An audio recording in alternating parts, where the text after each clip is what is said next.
சென்னையில இப்போ வந்த ஃப்ளட்டால வந்து பாத்தீங்கன்னா நிறைய வண்டிகள் வந்து பாதிக்கப்பட்டிருக்கு. அந்த மாதிரி பாதிக்கப்பட்ட வண்டிக்கு இன்சூரன்ஸ் கிளைம் பண்றது நீங்க முத செய்ய வேண்டியது என்னன்னா, ஃபர்ஸ்ட் நீங்க அந்த வண்டியை ஒரு சேஃபான இடத்துக்கு எடுத்துட்டு வரணும். எடுத்துட்டு வரணும்னா நீங்க வண்டி இன்ஜினை வந்து எப்பயுமே ஸ்டார்ட் பண்றவே கூடாது. முதல் விஷயம் நீங்க பண்ண வேண்டியது வண்டியில இருக்க பேட்டரியை டிஸ்கனெக்ட் பண்ணிட்டு வண்டியை டோ பண்ணி எடுத்துன்னு வரீங்களோ இல்ல ஆளை வச்சு தள்ளின்னு வரீங்களோ வண்டியை நல்லபடியா எடுத்துன்னு வந்து ஒரு சேஃபான இடத்துல வச்சுட்டு நீங்க உங்களோட இன்சூரன்ஸ் கம்பெனிக்கு வந்து நீங்க டோல் ஃப்ரீ நம்பர் இருக்கு அல்லது மெயில் இருக்கு.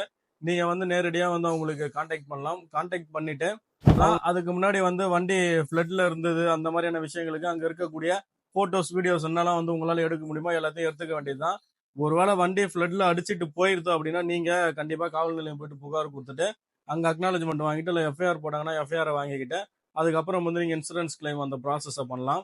ஒருவேளை பாதிக்கப்பட்ட வண்டி அதே இடத்துல இருக்கு ஃப்ளட்ல அப்படின்னா நீங்க இந்த விஷயத்த ஃபர்ஸ்ட் பண்ணணும். அப்ப வண்டி எடுத்துட்டு வந்து ஒரு சேஃபான இடத்துல விட்டுட்டு கண்டிப்பா வண்டியை ஸ்டார்ட் பண்ணவே கூடாது.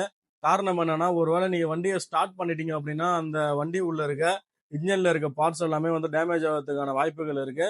அந்த ஒரு ரீசனை வச்சு உங்களோட கிளைமை வந்து கண்டிப்பா இன்சூரன்ஸ் கம்பெனி ரிஜெக்ட் பண்றாங்க. அதனால தான் வந்து வண்டியை ஸ்டார்ட் பண்ண வேணாம் அப்படின்னு சொல்லுவாங்க.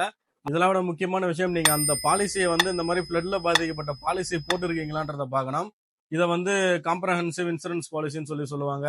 வண்டியோட இன்ஜின் இன்டீரியர் இந்த மாதிரி வந்து நிறைய ஒரு ஒரு வண்டி அப்படின்னா அதுக்கு காம்ப்ரஹென்சிவ் பாலிசின்றது ஒரு நல்ல ஒரு லக்ஸரியான பாலிசின்னு சொல்லலாம். ஒரு ஹைடெக்கான பாலிசி. அந்த பாலிசி நீங்க போட்டிருந்தா தான் இதெல்லாம் வந்து கிளைம் பண்ண முடியும். இந்த மாதிரி ஃப்ளட்னு கிடையாது.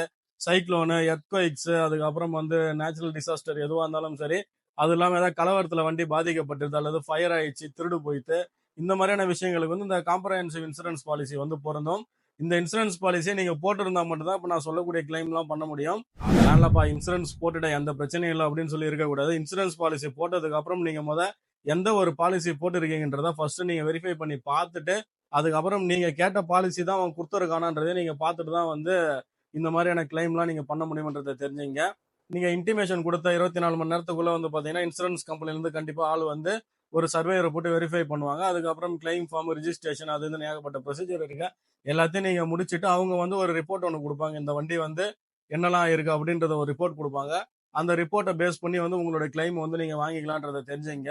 ஒருவேளை நீங்க எல்லாமே சரியா பண்ணி உங்களோட கிளைம் ஒருவேளை ரிஜெக்ட் ஆகுது, அவங்க ஏதாவது ஒரு காரணத்தை சொல்லி ரிஜெக்ட் பண்றாங்க அப்படின்னா நான் வந்து இவங்க சொன்ன அந்த காம்ப்ரஹென்சிவ் பாலிசி தான் போட்டேன். அதுக்கான அவங்க சொன்ன ஸ்டெப்ஸ் எல்லாத்தையுமே வந்து கரெக்டாக ஃபாலோ பண்ணிட்டு இருந்தேன். ஆனாலும் வந்து என் கிளைமை ரிஜெக்ட் பண்ணிட்டாங்க அப்படின்னு சொல்லி உங்களுக்கு தெரியுது அப்படின்னா நீங்க அருகில் இருக்க கன்சியூமர் கோர்ட்ல நீங்க கண்டிப்பா கேஸ் ஃபைல் பண்ணி அவங்க கிட்ட உங்களுடைய காம்பன்சேஷனை வாங்க முடியும்ன்ற ஒரு விஷயத்த தெரிஞ்சுங்க.